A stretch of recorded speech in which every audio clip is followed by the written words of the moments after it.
2026માં કેટલાક એવા બદલાવો છે જે તમારી જિંદગીને અસર કરી શકે છે। 2025ને પૂરો થવામાં હવે એક જ દિવસ બાકી છે અને કાલે 2026એ નવો સૂરજ ઉગવાનો છે। તો 2026માં કેટલાક એવા બદલાવો છે જે તમારી જિંદગીને અસર કરી શકે છે। તો એના વિશે હું તમારી સાથે વાત કરીશ।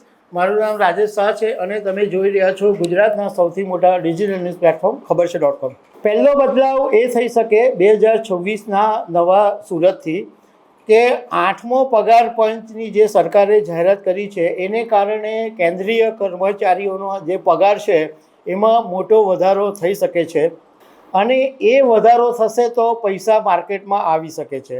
8મા પગાર પંચ મુજબ BA HRA બધું મળીને 1.10 લાખ રૂપિયાનો વધારો થવાનો છે। બીજું, જાન્યુઆરી 2026માં CNG PNG સસ્તા થવાના છે કારણ કે પેટ્રોલિયમ અને નેચરલ ગેસ રેગ્યુલેટરી બોર્ડે જાહેરાત કરી છે કે 1 જાન્યુઆરી 2026થી ટ્રાન્સપોર્ટેશન ચાર્જમાં ઘટાડો કરાશે અને આને કારણે CNG અને PNG બેની અંદર 2 થી 3 રૂપિયાનો ઘટાડો થઈ શકે છે। ત્રીજો બદલાવ એ છે કે નાણાકીય વર્ષ 2025-26માં ન્યૂ ટેક્સ રિજીમ હેઠળ 12 લાખની આવક ઉપર કોઈ ટેક્સ ચૂકવવો નહીં પડે અને નોકરિયાત લોકોને 75,000 રૂપિયાના સ્ટાન્ડર્ડ ડિડક્શનની છૂટ સાથે જે છૂટની મર્યાદા છે એ 12.75 લાખ રૂપિયા થઈ જશે અને આ મર્યાદા પહેલાં 7 લાખ રૂપિયાની હતી।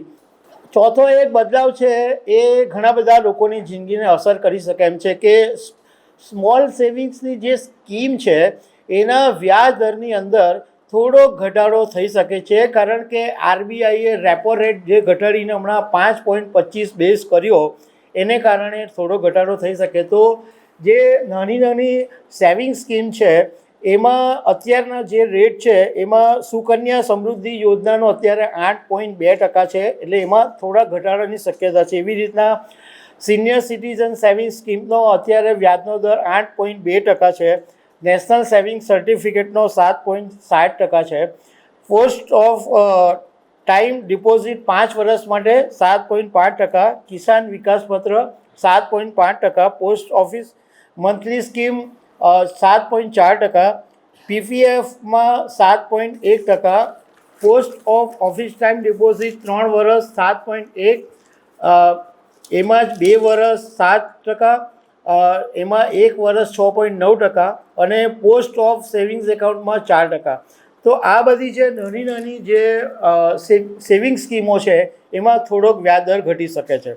2026માં કારની કિંમતોમાં 2.3% વધારો થઈ શકે છે અને જેટલી પણ ઓટોમોબાઈલ્સ કંપનીઓ છે એ કારની કિંમતમાં 2 થી 3%નો ભાવ વધારો કરી શકે છે અને એવું જાણવા મળ્યું છે કે MGની કાર છે એ 15,000થી માંડીને 1.5 લાખ રૂપિયા સુધી ભાવ વધારો થઈ શકે છે।